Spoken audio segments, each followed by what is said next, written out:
والصلاة والسلام على أشرف المرسلين سيدنا ورسولنا وحبيبنا محمد، وإن أصدق الحديث كتاب الله، وخير الهدى هدى محمد صلى الله عليه وسلم، وشر الأمور محدثاتها، فإن كل محدثة بدعة وكل بدعة ضلالة وكل ضلالة في النار. أعاذنا الله وأجارنا من النار.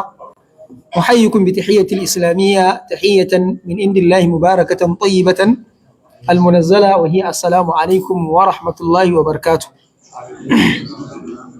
dukkan yabo da godiya sun tabbata ga Allah subhanahu wata'ala mai kowa mai komai, wanda cikin ikonsa da yaddansa ya haɗa fuskokinmu a wannan makaranta mai albarka ta College of Education da take cikin nan angon Dutsen Tanshi cikin garin Bauchi, ba don komai ba sai don ci gaba da karatu a wannan littafi na malamanmu Muhammad Salih Al-Uthaymin, wato al-khilafu bainal ulama asbabuhu wa mawqifuna minhu.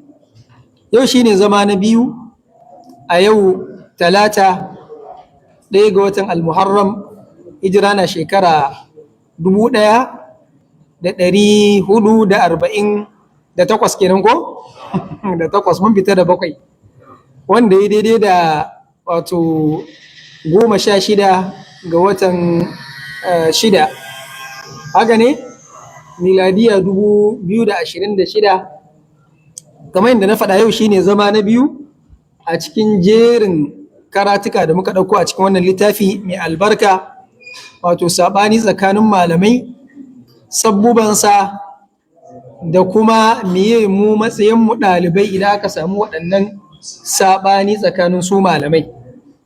Ba wani matsala ko? Jiya bayan mun karanta muƙaddiman malam, wato mun karanta sababi na farko da ake samun saɓani tsakanin malamai. Sababi na farko wato muka ce shine ya zamanto malami cikin malamai wanda shi ya saba ɗin, wato dalili bai isa gare shi ba. Muna har yanzu ya gare nutsuwa fa, muna bukatan udu'i. Na'am, wato sababi na farko shi wannan malami, kofan nan da Allah karanta yana damun mu. Na'am, shi wannan malami cikin malamai, wato sababi na farko shine dalili bai ishe shi ba, shi yasa ya ba da fatawa yau wannan aka saba da shi. Wanda malam ya buga mana misali biyu, wanda duka akan sabon manzon Allah sallallahu alaihi wasallam. Yace hatta su sahabbai, wato za su iya misali kafa hujja akan, za su yi wani aiki da za su yi saɓani tsakaninsu ta hanyar rashin isan dalili gare su, wanda malam ya buga mana wato dalilai misalai guda biyu. Hadisin farko da ya tabbata a cikin Bukhari da Muslim, wato hadisin Umar ibn al-Khattab akan kisa abin da ya shafi ba'un. Lokacin sayyidina Umar ya zo zai shiga garin Sham, wato sai aka bashi labari akan cewa garin Sham ana annoba. A lokacin sayyidina Umar, Allah ya kara masa yadda, yayi kokarin wato shawartan sahabbai me za su yi. Kaga na shi na farko sayyidina Umar bai da wani ilimi akan me annabi ya faɗa idan annoba ta faru. Dan da ilimi akan wannan da ba zai nemi shawara ba. A lokacin ya nemi shawaran sahabbai muhajirun, suka yi sabani tsakaninsu. Sannan ya kara neman wato shawaran ansar, su ma suka yi sabani tsakaninsu. Karshe dai aka yi ya bi shawarin akan cewa za a juya. Suna cikin wannan hali, hega Abdurrahman ibn Aufin, wanda a lokacin shi ya je biyan bukatansa ne, sai ya dawo samu ana wannan saɓanin. Sai ke cewa ai na ji annabin Allah wato yana faɗan cewa duk lokacin da mutum zai shiga wani gari ya tarar da akwai annoba a wannan garin, to in kafin ya shiga ne to kare ya shiga. Idan kuma wato yana cikin garin, to kar ya fita don gudu a wannan wato abin nan. Haɗin wurin ya gara nutsuwa da Allah dan abin nan. Na'am, idan kuma mutum wato yana cikin garin ne, to kar ya fita don ya gudu a wannan garin. Kaga so annan sabai lokacin sun yi wannan sabanin, dalilin bai zo musu bane, amma dalili da ya zo musu take suka bi wannan dalilin. Har ma ina ji Abu Ubaidah ibn al-Jarrah yana cewa ya amiral mu'minin nafirru min qadrillah, yanzu za mu guje wa kaddaran ubangiji kafin wannan a kawo musu wannan dalilin dan sayyidina Umar karshe ya samu nutsuwan kawai su juya su tafi sai sayyidina Umar yake cewa nafirru min qadrillah ila qadrillah za mu gudu ne daga kaddaran Allah zuwa kaddaran Allah. To almuhim dai muhalli shahid me yasa suka yi wannan sabanin dalili bai isa gare su ba. To a yau za a iya samun wani daga cikin malamai ya saba wani malami ko ya saba wasu malamai yan uwansa ta hanyar rashin isan dalili gare shi. Sannan malam ya kara kawo mana wato hadisin Subai'at al-Aslamiyya abin da ya shafi wato iddan wanda ta kasance wato wanda ta aihu ne iddanta muka kawo muka ce fahimtar wa'annan sahabbai guda biyu Abdullahi ibn Abbas da Sayyidina Ali Allah ya kara musu yadda shine za ta iddanta abadul ajlain ko abwalul ajlain wato lokaci da yafi tsayi wato shi mai ciki za ta yi mene za ta yi iddanta wanda wannan dalilin sun gina su ne wato hadisi bai zo musu daga annabin Allah ba sabiya daga wata mata Subai'at al-Aslamiyya ta aihu bayan ta aihu a cikin wasu 'yan kwanaki mijinta ya rasu da 'yan wasu dararraki da ta gaya wa annabin Allah yake ce mata ta fita a idda wa ulatul ahmali ajaluhunna an yada'na hamlahunna wato wannan tana nan akan umuminta su ma abota mata wanda suke da ciki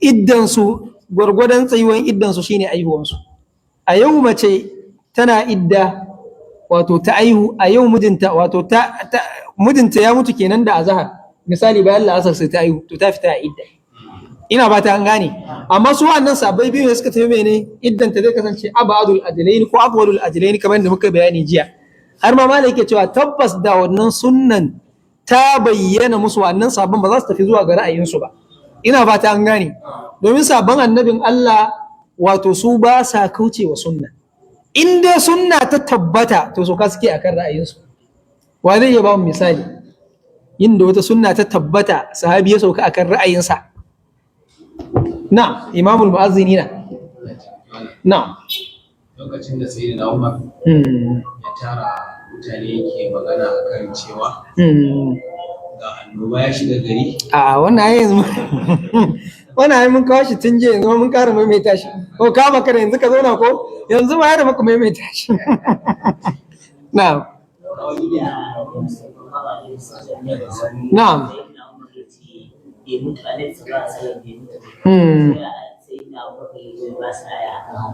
jai duk da sai na Umar wannan ya san aya amma su biya da wani situation da ke ciki ne an ce annabin Allah ya rasu shi a tunanin sayyidina Umar annabi sai ya gama da kafirci da munafikai kafin ya mutu to kuma ga munafikai suna nan ga kafirai suna nan ba a gama da su ga kuma annabi ya mutu da haka irin wannan rude wanda ya shiga sai ke cewa duk wanda ya ce annabi ma ya mutu yana sa da kanshi amma ya san ayan ba bai sani ba ya sani situation din da ke ciki ne amma ana zuwa ana karanta masa ayan yace sai na ji kaman a lokacin ta sauka karshe yace sai na ji kaman kafofi na ba za su iya dauka nawa da haka sayyidina Umar ya san ayan yanayin da yake ciki ne wato yasa bai tuno ta ba na'am ga wannan malai da na'am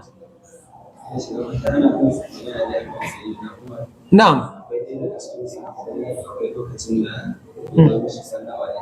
jayyid jayyid Abu Sa'id al-Khudri zai zo mana a nan gurin to bari mu baka littafi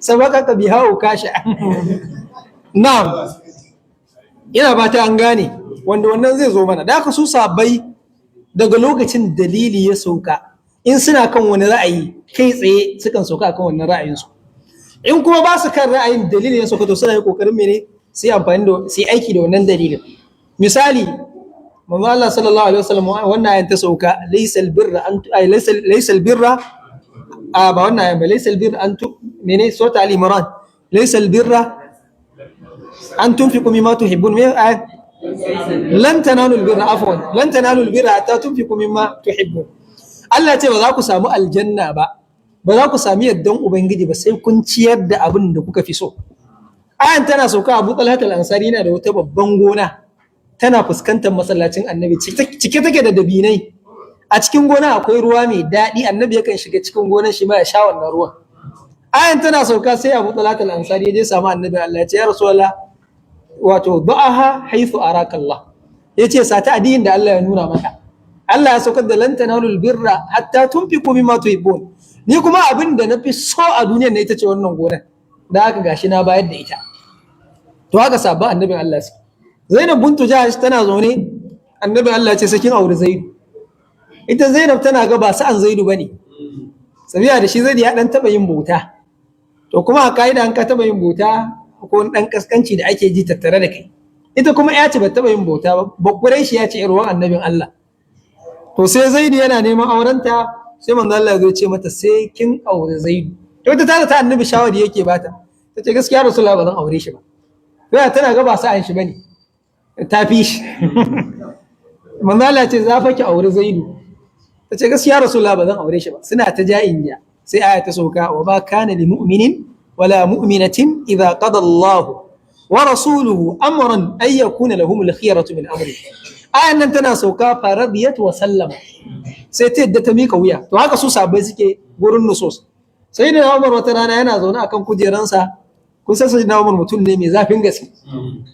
Dan shi wani sa'in ko da irin munafikai sun shirya za su zo su iskanci wa annabi. In sun ga Umar a gurin ba sa zuwa. To ranar yana zaune lokacin yana khalifan musulmi sai wani ba kawai ya nemi ya shigo gurin Sayyidina Umar. Bayan ya shigo gurin Sayyidina Umar sai kalli Sayyidina Umar ya nuna shi da yatsa ya ce ba ka mana adalci. Garinmu ba ka tura moromoran da ake samu na mulki. Ku duba irin adalci irin na Sayyidina Umar. Sayyidina Umar ya kasance yakan fi gida ya kashe kunne da daddare ji ko akwai matsala. In yanzu akwai matsala shi da kanshi yake daukan buhu a kafa da ya kai musu. Amma ga wani bakwai ya zo yana zage shi. Sayyidina Umar ya gama tafarfasa ya tashi zai rufe shi da duka. A lokacin wanda ya shigar da shi sai ce ya amiral mu'minina khudhil afwa wa amur bil urfi wa arid anil jahilin. Yace fa inna hadha min al jahilin. Yace ya amiral mu'minin ka riki hakuri kai umarni da kyakkyawan aiki ka kauda kai ga jahilai. Wannan yana cikin jahilai. Ana karanta masa wannan sai da Umar sai koma ya zauna. To Allah ya samu mu zama haka. Daga ka tashi zaka wani bala'i na ce akramaka Allah Allah ya ce. Kar ka zaman ka ce ai sai bayan mun gama. Ana ce Allah ya ce to ya zaman to ka risana. Annabin Allah ya ce to shine ka zama cikakken mumini. Daga sunna ta tabbata maka komai kai watsi da shi ka karbe shi. Allah ya datar da mu. Da haka dai wato wannan shine sababi na farko za mu tashi sababi na biyu insha Allah. السبب الثاني قال المصنف رحمه الله أن يكون الحديث قد بلغ الرجل ولكنه لم يثق بناقله ورى أنه مخالف لما هو أقوى منه. ما ليتي سبب نبيك جاو ساباني سكان مالمي وتشين أن يكون الحديث قد بلغ الرجل إذا من تشي والنمال من حديث يا إسقريش ولكنه لم يثق بناقله سيدي بيدد وان دي شراتو وان حديث با ina fata an gane kamar yadda zaka su kibarul a'imma manyan malamai wato ba yanzu kaman mu bane yanzu kawai mu sai dai mu dauko hadisi mu ce yana cikin bukhari yana cikin muslim yana cikin bukhari da muslim kaga babu da wani haufi min san mene ingantacce ne yawa mu ce yana littafi kaza amma su a'imman da an kawo musu hadisi isnadin suke dubawa shi ba ruwan shi da bukhari ko muslim shi ma ya tumbatsa da kanshi da haka zana ce masa qala rasulullahi sai ce ba ni isnadin sai duba isnadin da farko har ƙarshe in ya ga ya yadda da duk mazajen hadisin shikenan sai ya karba ya aiki da shi in kuma yana da ta cewa sai ya ce a akwai wani ina da ta cewa akan shi to malai ke cewa shi wannan malamin da aka yi sabani da shi din hadisi ya isa gare shi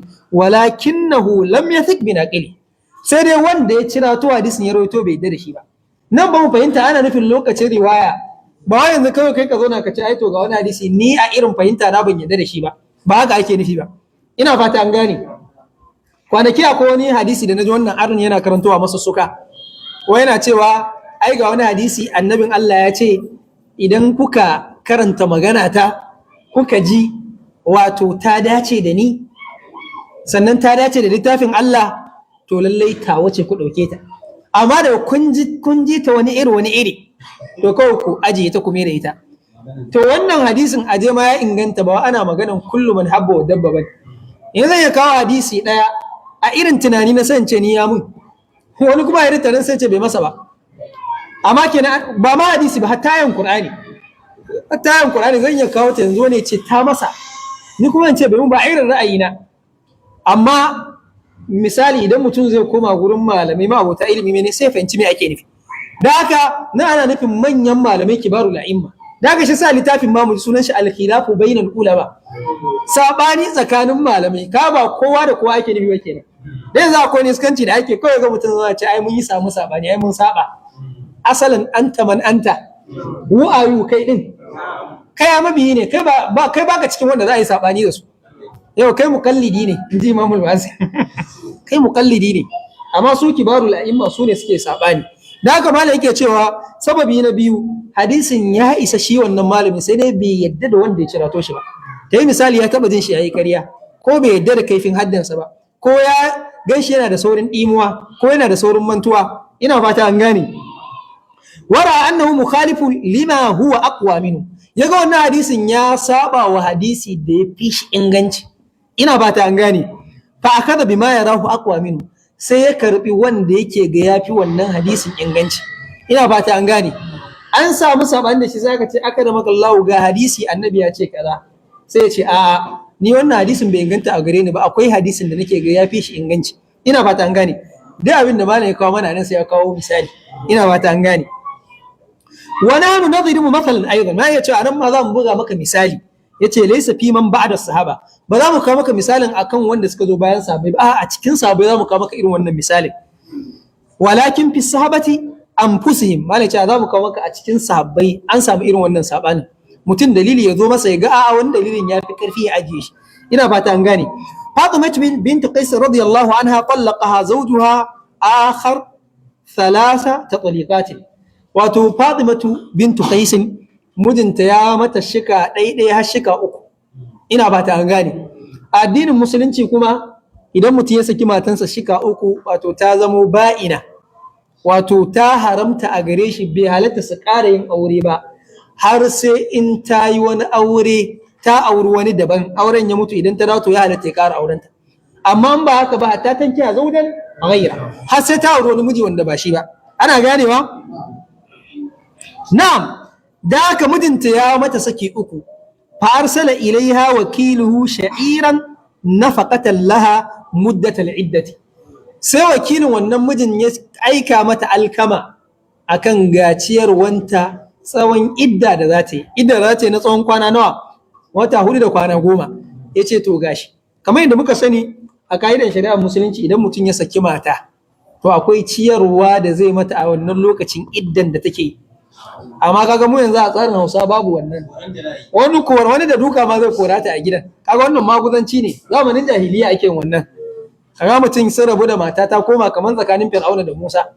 Ba haka bane a musulunci. Idan an rabu akwai ciyarwa na wannan kwanaki da za ta yi na idda. Ina ba ta an gane. Matukan shikan ba su kai uku ba. Misali saki 1 ko 2. Da haka wannan matar lokacin da mijinta ya mata saki 3, sai ya tura da wakilinsa. Kuka saki 3 fa an rabu, amma da haka sai ya tura da wakilinsa ya ce a kai mata wannan wato sha'ir din, a kai mata wannan alkaman ya zamanto mene shine abincinta, shine ciyarwanta. Walakin na sakdat ash-sha'ira wa abat an ta'khudhu, he dai ta fushi da wannan alkaman da aka yi ta ki karba, ta ce ni ba zan karba ba. Fartafa'a ila annabi sallallahu alaihi wasallam, dukan su gawaki da suka kai sai suka kai wato matsalan gurin annabin Allah. Ina fata an gane. Sai suka kai wa annabin Allah kes din gurin sa akan cewa gashi na aika mata sha'ir dan ciyarwa ta ki karba. Ita kuma ta ce ya Rasulullah ya mun saki uku amma duk da haka ya tura mun sha'ir. Ina fata an gane. Fa akbara annabi sallallahu alaihi wasallam annahu la nafaqata laha wala sukuna. Sai annabin Allah wato ya bata labari akan cewa babu ciyarwa babu gurin zama, wato baki da hakkin wannan. Tunda saki uku ne yanzu ba ku da wata alaka da shi, ba zai baki ciyarwa ba zai baki mene gurin zama ba. Kenan idan ba saki uku bane zai bata gurin zama, zai bata mene ciyarwa. Wanda malum suka ce daga cikin hikima haka shine tunda har a wannan lokacin tana kawo mazaunin matan shi, da za ta mutu a wannan lokacin tana iddan zai ci gadanta, da zai mutu mene za ta ci gadansa. To malum suka ce hikimar rashin wato koranta a gidan ko fitar da ita a gidan da ba ta abincin, ta yi misali wani ɗan rikici aka samu da hatsaniya, in aka ɗan yi wasu satuttuka ta manta shi ma manta, daga ba mene sai a shirya. To shi yasa shari'a ta ce askinuhunna min haisu sakantum min wujidikum. Ina fata an gane. Allah ce a ba su gurin zama, a ba su abinci. ina ba ta an gane. To ita wannan saki uku aka mata, da haka da ce ta fara annabi Allah sai ce la sukuna wala nafaka, to yanzu ke ba za a baki gurin zama, ba za a baki ciyarwa ba, ina ba ta an gane. wa zalika li annahu abanaha, sabiya da yayi mata saki uku, wato ya rubu da ita, ba wani igiyan aure tsakaninsu. والمبانات ليس لها نفقة ولا سكنة, wanda kuma aka mata saki uku to ba a bata gurin zama ko kuma ciyarwa ala zawjiha akan mijinta, illa an takuna hamilan, sai dai kuma in tana da ciki, ko da saki uku ne in tana da ciki kuma to akwai ciyarwa. Li qawlihi ta'ala wa in kunna ulati hamlin, Allah ce in matan da kuka saka sun kasance ma abota ciki ne, fa anfiqu alaihinna, to ku ciyar a gare su, hatta yada'na hamlahunna, har zuwa lokacin da za su haifi wannan abin haihuwa. Wato musulunci fa duk gata yi wa mata, ko ba haka bane? Suna da cikin, Allah subhanahu wataala ya ce to ko da an rabu kashi uku a zaunar da su a basu abinci, idan an aihun shi ma dan wato a biya kuɗin shayar da shi, ko kuma a bada abincin abin nan. Na ga da mutum zai saki, wato mata Hausawa Allah ya saka musu da alkhairi, mata Hausawa ba akwai hakuri. Wata bada ciki wata 8 za a sake ta yi kuma kore ta, kuma haka za ta aihu wannan ɗan ta shayar da shi. Wani abu rashin mutunci ma wani san halar da ta gama shayarwa ya zo ya kwace kayan shi. Allah ya sauka, wannan duk tsari ne na jahiliya, ba tsari bane na musulunci. Musulunci duk wani gata yi wa mace. Yawa Allah ce wal walidatu yurdina auladahunna hawlaini kamilaini liman arada an yutimma ar-rida'a wa 'ala al-mawludi lahu. Allah ce wanda aka masa wannan rizquhunna, ciyar da ita uwar da dan, wa kiswatuhunna da musu tufafi ita uwar da dan, bil ma'ruf, Allah ce da kyautatawa. Haka duk wannan tsari ne na musulunci. Da haka idan ga mutum sun yi fada da matan shi ya sake ta ce fita ya kore ta da duka, wannan tsarin zamanin jahiliya ya mata, ba tsarin musulunci ba. Malai yake cewa da haka wanda aka sake ta saki uku babu ciyarwa, babu gurin zama, sai dai idan tana da ciki. In tana da ciki kuma za a bata gurin zama, kuma za a bata abinci. Ina fata an gane. Umar radiyallahu anhu nahika anhu fadlan wa ilman. Malai yake cewa Umar Allah ya kara masa da ya ishe ka irin falalansa da iliminsa. Khafiyat alayhi hadhihi sunna, wannan sunnan da muka karanta na cewa mace in a mata saki uku babu gurin zama, babu ciyarwa, ita ɓoye masa bai san da ita. Shi yasa yau karka sha mamaki da an kawo wani malami an ce bai san wani dalili ba abun mamaki bane.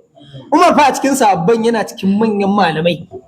Kun ga Ibn Abbas ai, ba Ibn Abbas yana cikin masu ilimi cikin sahabbai ba, to dalibi ne na Sayyidina Umar. Har ma wata rana Sayyidina Abdullahi bin Abbas yake cewa yana ne shekara guda ina so in tambayi Sayyidina Umar akan wannan ayin wa in tazahara alai. Yace amma ina zo gaban shi kawai in ga min gizo.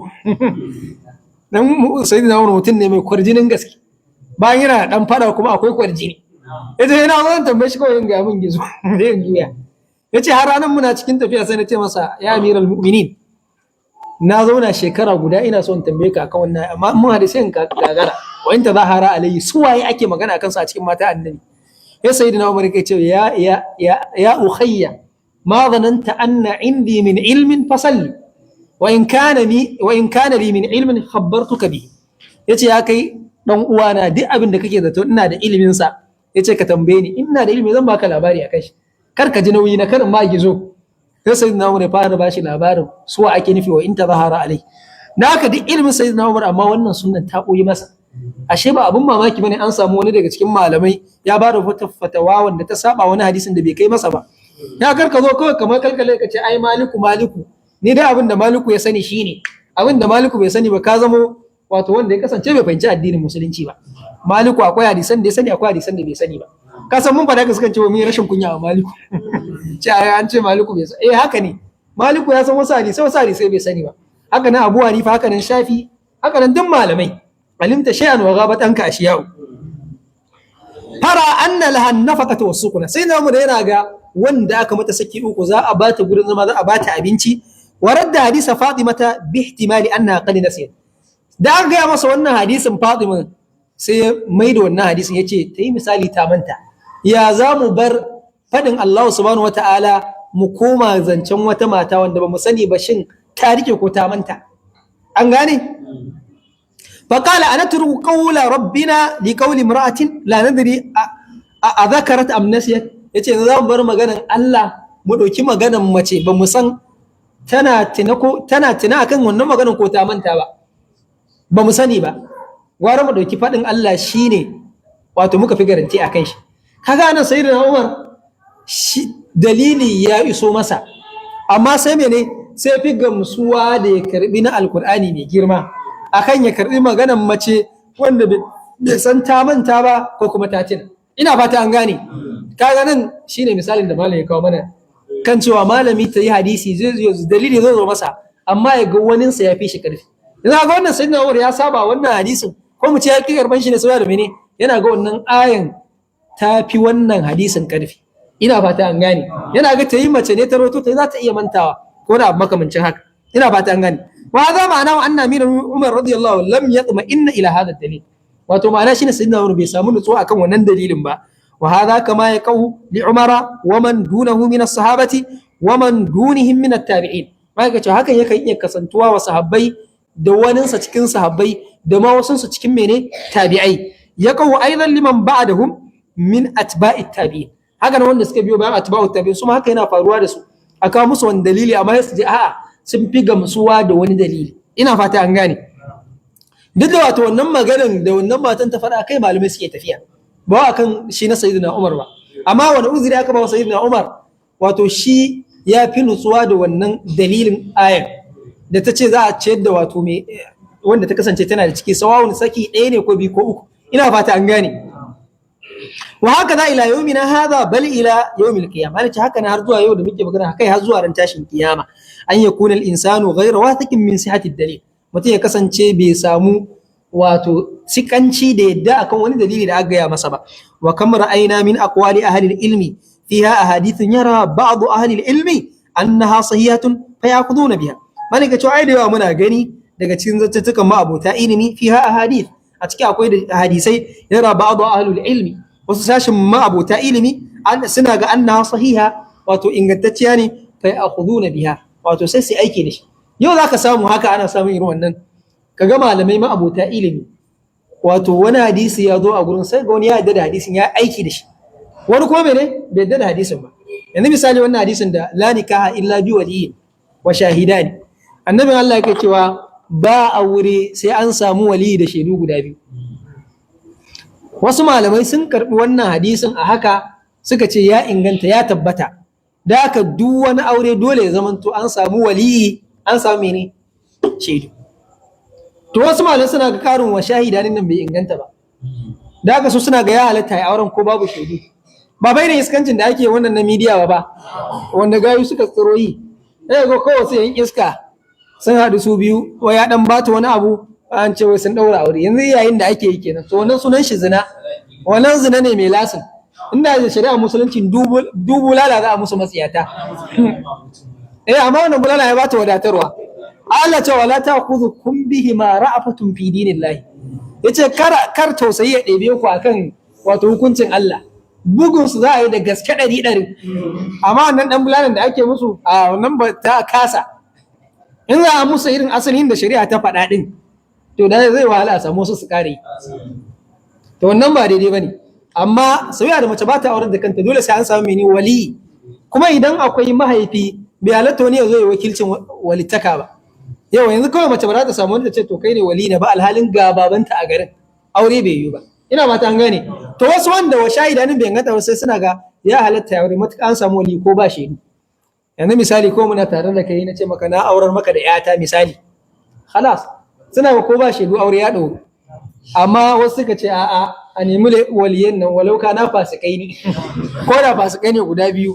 Yau kuna zaune za a kulla sai aka ne wasu 'yan sarar su kaɗi aka sahan ne kawo. Na'am, da haka dai wani sa'in malami dalili zai iya zuwa masa, amma sai ji bai gamsu da wannan ba, ya fi gamsuwa da wani dalili. Yana ba ta an gane. To wannan yana cikin sabbuba da ake samun sabani tsakanin malamai. Ina fata an gane. Kada misali ka zo ka ce ai malam wane ya saba wa hadisi annabi, a'a shi a gurin shi asali bai inganta ba wannan hadisin. Kaga yanzu shi ba wai zancen wai ya saba hadisi annabi ne, asali shi bai ma da annabi ya faɗi wannan maganar ba, yana ga dalili kaza ya fi wannan ƙarfi. Ina fata an gane. yake cewa kamar ayna min aqwali ahli al-ilmi fiha ahadithun yara ba'd ahli al-ilmi annaha sahiha fa ya'khuduna biha wa yaraha al-akharuna da'ifa. Wasu kuma daga su malamai sai su ga wannan hadisin da'ifi ne, fala ya'khuduna biha nazaran li adami alwuthuqi bi naqliha an rasulillah, wato dan duba da rashin tabbatan wato da rashin ingancin waɗanda suka cira ta zuwa ga annabin Allah. Hadisi ɗaya ne sai ga wannan sun yarda da shi, wannan ba su yarda da shi ba. Yanzu misali Imamul Albani, Muhammad Nasiruddin Albani, za ga wasu hadisai ya zo ya ce ba'ifai ne. A irin ishihadinsa da ya iya kokarinsa, wato da dalilansa sun bayyana masu mai ba'ifai ne. Amma wasu malamai sai su ce a mun saba wa Albani a nan. Hadisai kaza da ke gaba abin nan ba lalle sai inganta. Ina fata an gane. To wannan na cikin sababin da malamai suke sabawa. An gane sababi na biyu? Dalilin ya zo masa amma yana da wani dalilin da ya fi wannan karfi. Akwai misalai birjik aka haka. Sababi na uku, an yakuna alhadithu qad balagahu walakinahu nasiyahu. To fa. Wannan shine sababi na uku. Ya zama to malamin hadisin ya zo masa sai dai ya manta shi. Malik ce walakin wace wajalla mallayansa, yace ya ɗaukaka wanda baya mantuwa shine wa? Shine Allah. Allah shine baya mantuwa. Kan min insanin yansa hadisan. Malik ce da yawa cikin mutane wato sukan manta hadisi. Wato mutum nawa ne a cikin mutane suke manta hadisi? Bal kad yansa aya. Malik ce kai mutum zai manta aya ba. Ina fata an gane.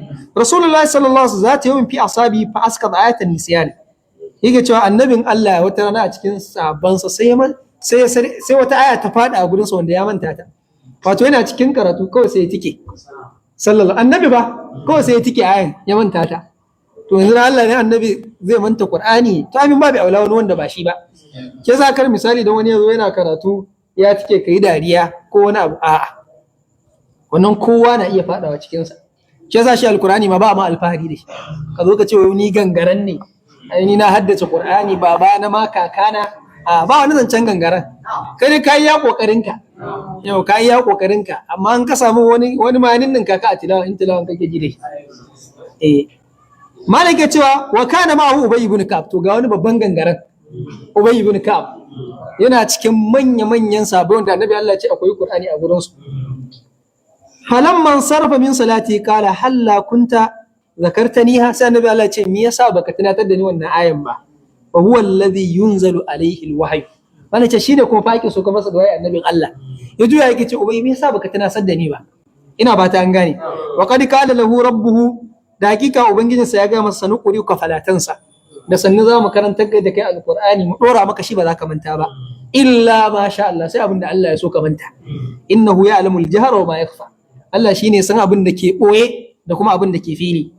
Wa min hadha ayyu mimma yakunu alhadithu qad balaga al-insana. Wa min hadha bala sai dan haka daga wannan ayyu mimma yakunu alhadith qad balaga al-insana walakinahu nasihu.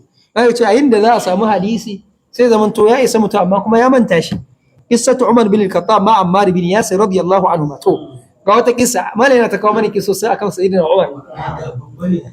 Kissan Sayyidina Umar da Ammar bin Yasir. An sa Ammar ko? Dan Yasir. Wanda manzala ce taqtulu Ammara fi'atun al-baghiya. Ce wanda fi'atun al-baghiya za su kashe Ammar. Wato wata tawaga wanda ta kasance ta saba wa shugaba. Amma su yan kogo da shugabansu Abdul Jabbar ko wanda yana gidan ɗankan da Allah ya ci gaba da dawamar da shi, suka zo suka ce wai taqtulu Ammar, za ta kashe Ammar fi'atul bagiya, wata tawaga kafira. Ko shine ma'anan bagiya, dan dai ko a samu daman hanyar kafirta mene sahabbai. Alhalin ma'ana hadisin ba haka bane, wannan fassaran saran gatari aka yi wa hadisin. Idan an ce albagiya ba ana nufin man huwa albagi, waye bagi? Shine wanda ya fito na fito da sahabi da shugaba. Kaga dan an ce baki ba ana nufin kafiri ba. Ga mu'mine guda biyu Allah kuma ya kira su da mene? Tawagan mu'mine kira su da mu'mine. Wa in baghat ihdahuma ala al-ukhra. Aw in qa'ifatani min al-mu'minina, cikin mu'mine iqtatalu gaba sai ya ce fa in baghat ihdahuma. Ya kira su mu'minan kuma ya ce idan ɗaya daga cikin su wa'annan mu'minan suka samu abin nan. Shi na ce mutum albagi ba ana nufin mene? Al-kafir ba. Yana nan da tawaga akwai su Amr ibn Yasir, Sayyidina Muawiya, to duk ana so a kafirta su. Ina ba ta an gane.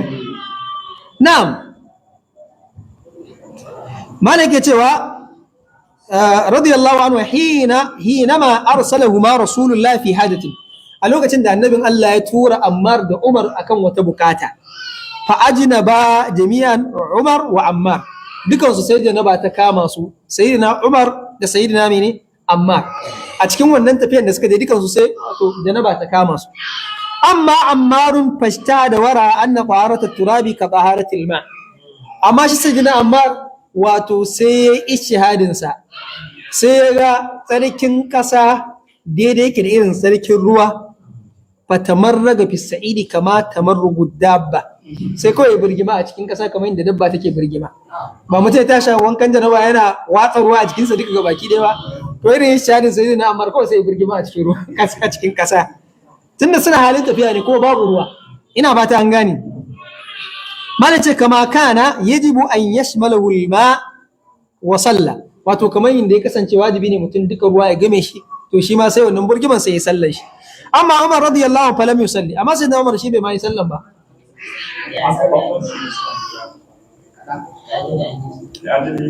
لأجل مين؟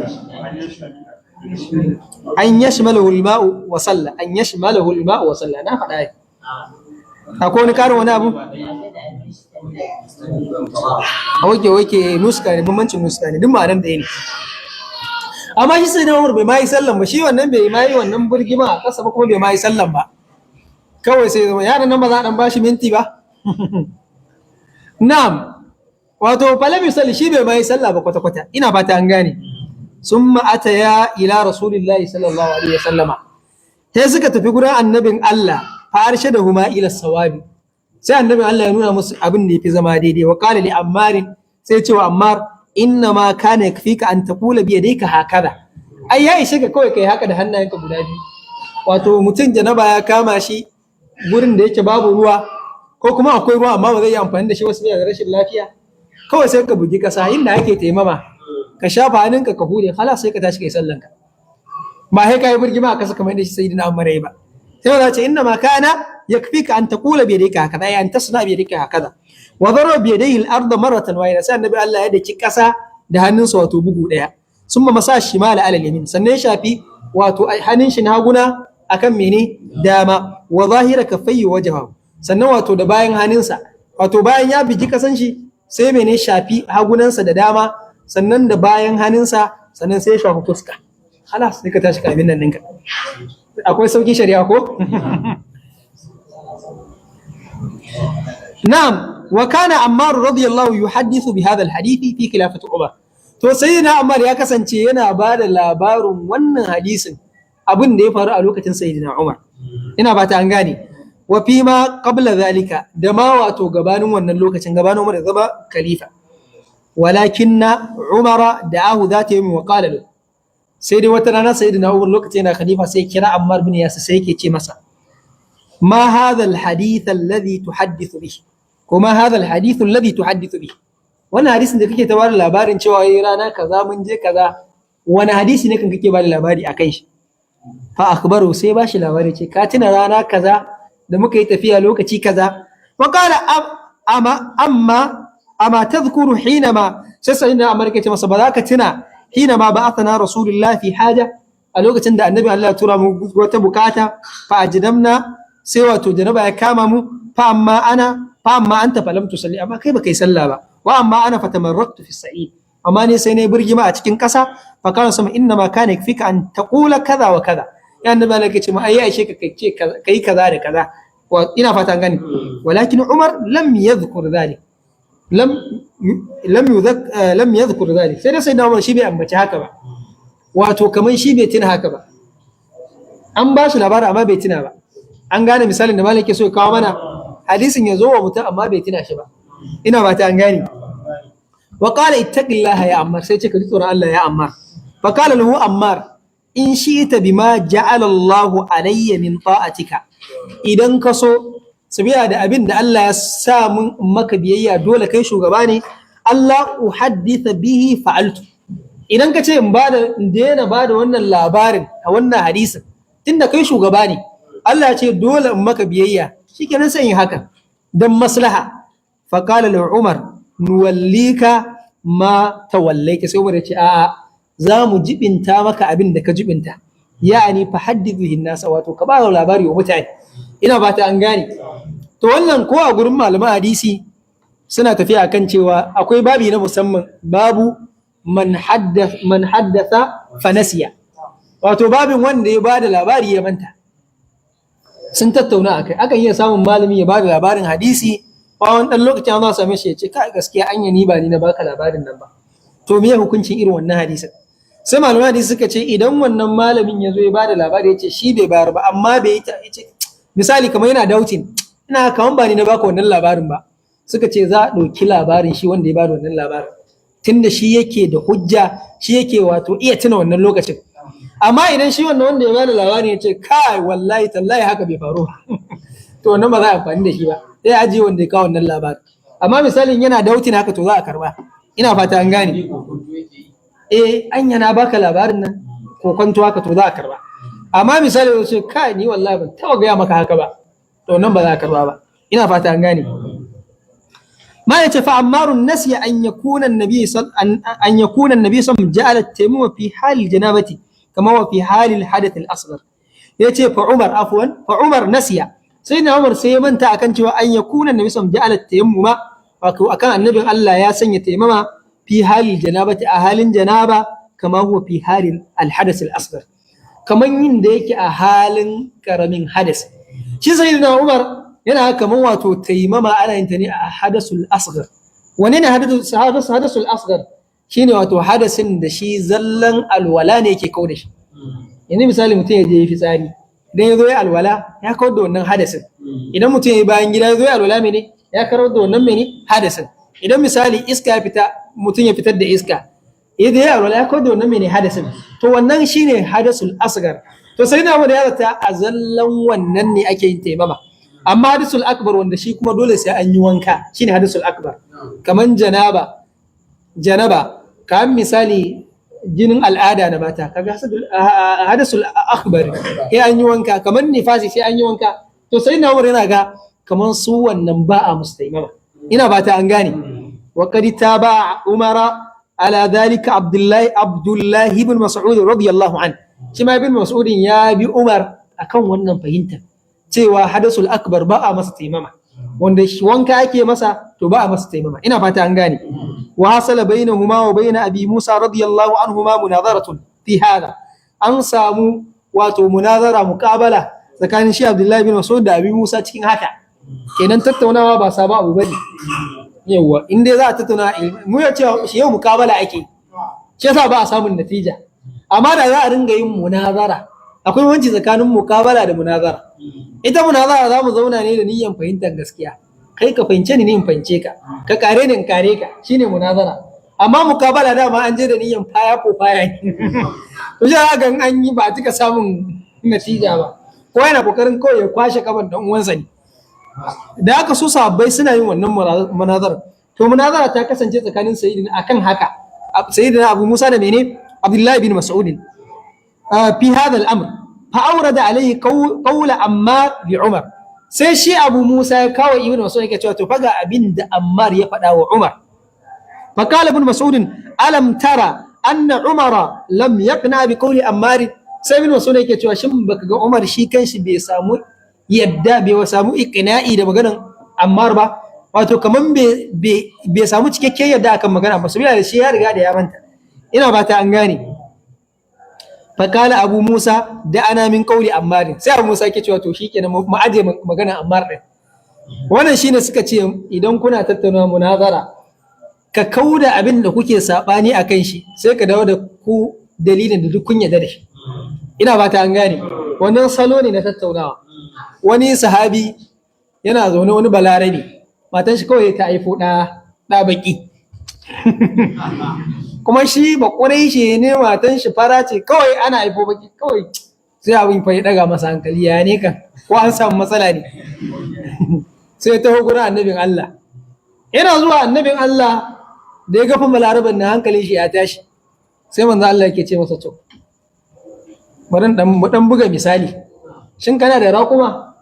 Sai ce kwarai da gaske. Sai manzo Allah ya cewa me kalar raƙuman ka nan? Sai ce dukkan su ruwan toka ne. Ina da garke raƙuma ruwan, yace amma a cikin su akwai wata yar kala ce kwarai da gaske, akan dan iya samu mai dan baki a jikinsa. Sai manzo Allah ya cewa kana ga wannan mai dan bakin gashi dai duk garke ruwan toka ne, shi a ina ya samu? Yace ya Rasulullah ina ga kakannin su ne akwai baki a cikin. sai manzo Allah ce wala Allah da irqun nazahu, to wannan dan kan shi ba a cikin kakanninku aka samu wani baki. To kaga manzo Allah sai ya mai da shi gurin abin da su sun ittifaki akai, ya yadda aka iya samun ko a dabbobi yakan dauko wani kakan, to haka na dan adam shi ma, ina fata an gane. Da haka ba abba ne mai sauki mutum a shari'a musulunci ka zo ka mai da ɗanka haka kawai ka ce ai na ga duk bai kama da dangin la, wani kakanka na can na 10 ya dauko. Yauwa ba karama abu bane. Kare nasaba addinin musulunci abu ne mai tsaurin gaske.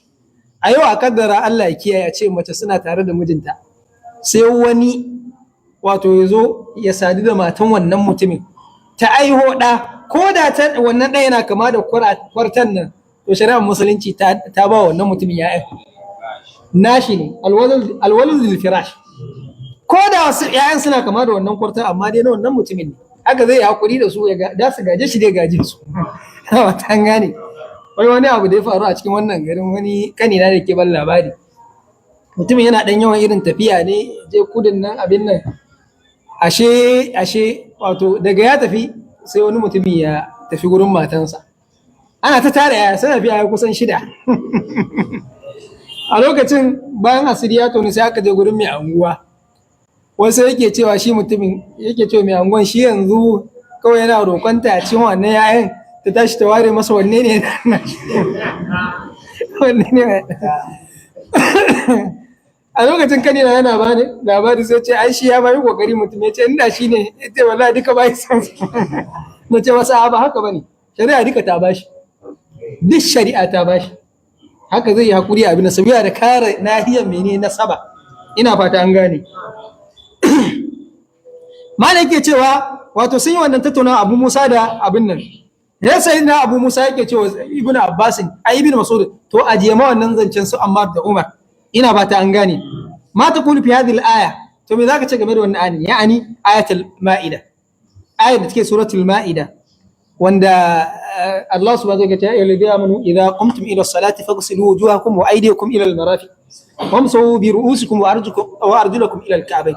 Allah ce wa in kuntum junuban fatahharu wa in kuntum marda aw ala safari aw jaa ahadun minkum min al-gha'iti aw lamastum an-nisaa falam tajidu ma'an fatayammamu sayyidan tayyiban.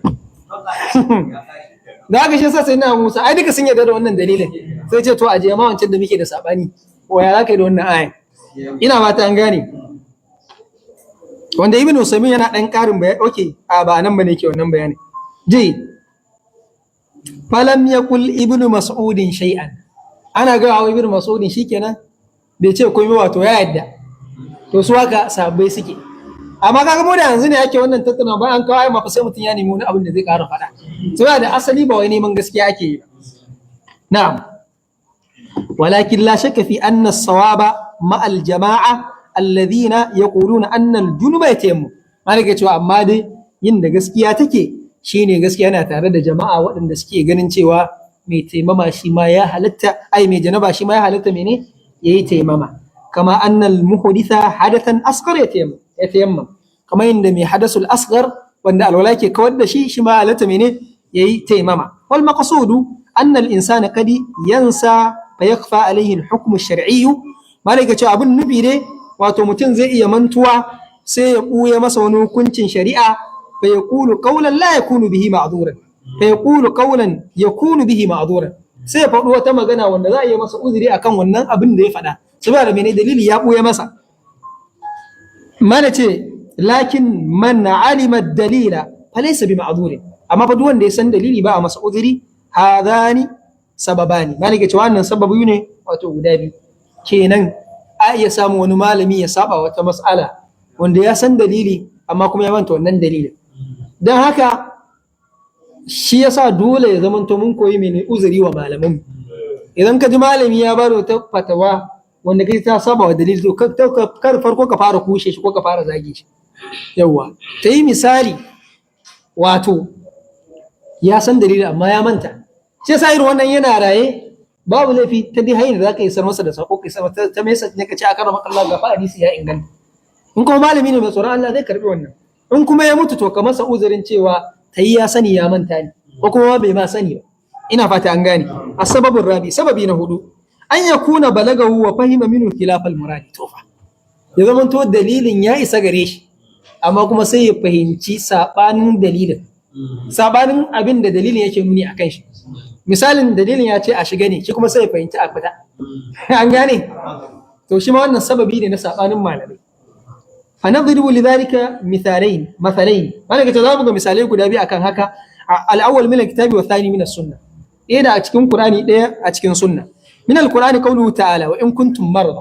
Allah ce in kun kasance kuna cikin halin rashin lafiya wa ala safarin, ko kuma a halin tafiya, aw ja'a ahadun minkum min al-ghaib, ko kuma ɗaya daga cikin ku ya zo wato daga bayan gida, wato ya je bayan gida, aula mastumun nisa, ko kuma wato kuka sadu da mata, falam tajidu ma'an, sai ba ku samu ruwa ba, fatayammamu sa'iran tayyiban.